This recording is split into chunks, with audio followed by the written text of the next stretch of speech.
Okay, we're going to continue with operations on functions. I'm doing division separately just because there's a few things you need to take into consideration. So for here, we're going to use x squared minus 16 for f of x squared plus 2x minus 24 for g of x, and 3x plus 12 for h of x. So we're going to start by doing g over f of x. So we're just going to plug in g on top, f on the bottom.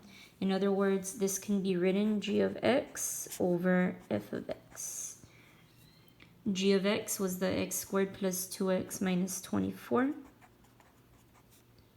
And f of x is the x squared minus 16. Now with these, you have to go an extra step and actually say over which domain this function cannot exist. Because anytime you're dividing, if you remember, you can't divide by 0. If you divide by 0, it's undefined.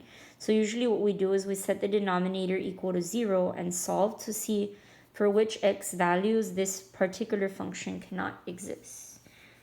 So I'm going to take the denominator, the x squared minus 16,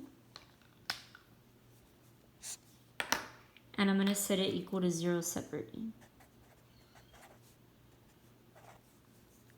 And I'm going to solve for x now. There's many ways to do this. I like to factor since this is a difference of squares.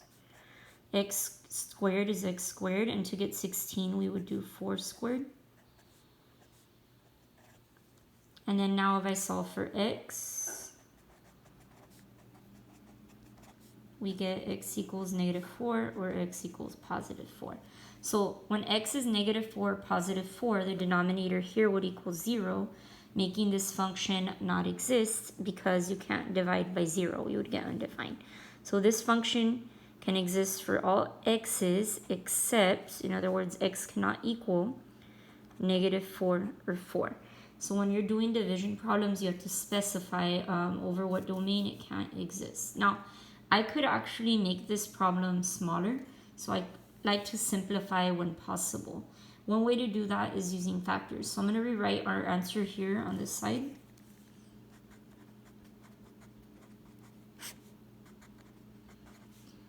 And I'm just going to factor it. So we already know the factors for the bottom are x plus 4 and x minus 4.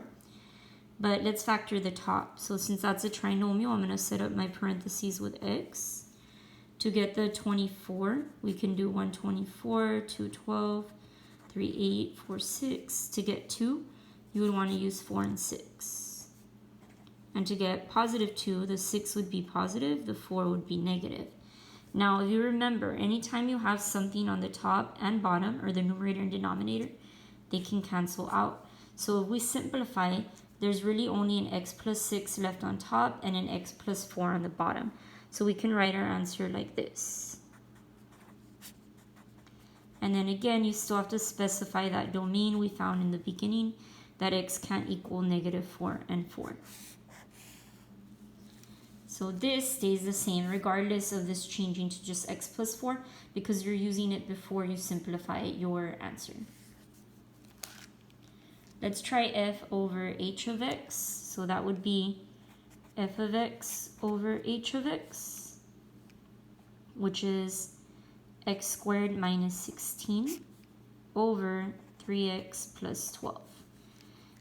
And I'm going to find which domain cannot be included here. So I'm using the denominator, the 3x plus 12. And I'm going to set it equal to 0.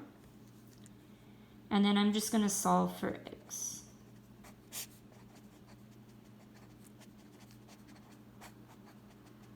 So when x is equal to -4, the denominator is 0, making this function non-existent.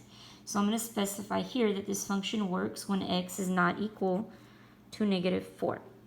And now I'm going to separately see if we can simplify this using factors. The numerator is the same as the one we used here, the x squared minus 16. So we already know our factors are x plus 4 and x minus 4. So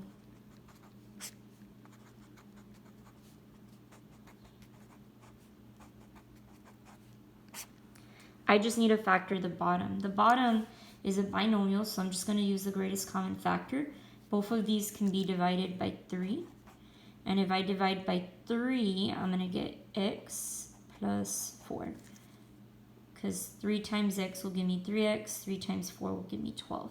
So here you'll notice the x plus 4 is on the top and bottom, so it can cancel. And this will simplify to x minus 4 on top and 3 on the bottom. And then again, if we put our domain, x cannot equal negative 4, because we had that before we simplified our answer. This last one already has a function value, so we can rewrite this as g of 3 over h of 3. And I'm actually going to solve for those separately before I plug them in. So I'm going to do g of 3 here and h of 3 here. So g of x, we were using x squared plus 2x minus 24. And for h of x, we're using the 3x plus 12. And we want to know for 3, so I'm going to plug in 3 to all my x's.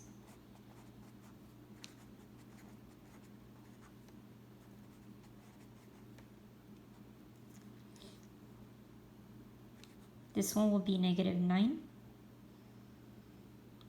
And then the next one, if I plug in 3, I get 21. So for g of 3, we have negative 9, and for h of 3, we have 21. My g goes on top, and my h goes on the bottom. And now we can just simplify. Both of these can be divided by 3, so it becomes negative 3/7 for my answer. So again, once they give me a value, it's easier to do them separately and to just plug in those numbers when you're done.